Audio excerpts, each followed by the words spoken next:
Okay, this morning's rant. The plague of this industry in our area, in my area, doing electrical, electronic type work, right? We call this diagnostics, and even that term is misleading. We should be selling testing procedures. But here's the plague of our industry. Parts stores offer free diagnostics. Shops complain about a parts store offering free diagnostics, and rightly so. They do nothing more than reading a code and then changing a part.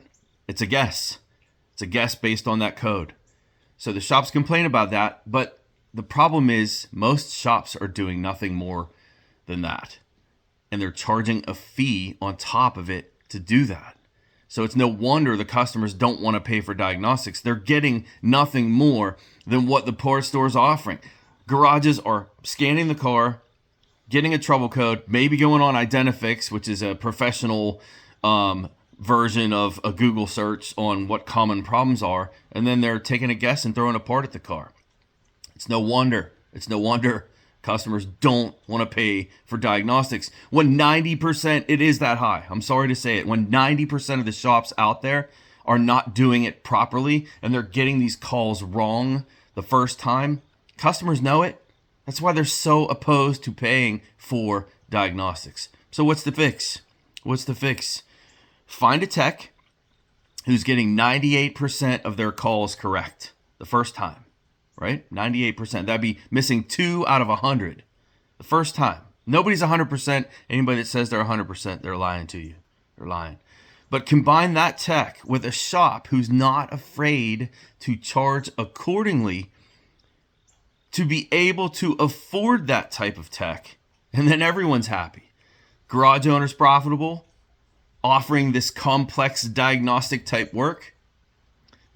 And by the way, most garages are not right now. This is an area that's highly debated right now. It is not profitable. It is much more profitable for a shop to do brake work than it is to offer diagnostic work on these complex electrical, electronic systems.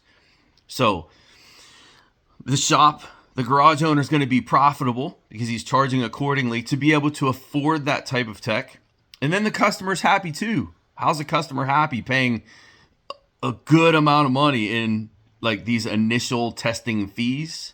Well, because it's in the end less expensive for that customer to pay a highly qualified shop who has this type of technician than it would be to go to a shop who's guessing and throwing parts at the car. Time and time again, I see $1,500, $2,500 repairs being done before the cars come to me or specialists like me, and it hasn't been fixed.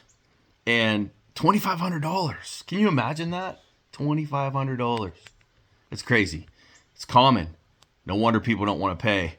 It's time we start taking pride, technicians, in the work that we do and strive to be 100%. And it's time garage owners start charging the fees needed to afford that type of technician.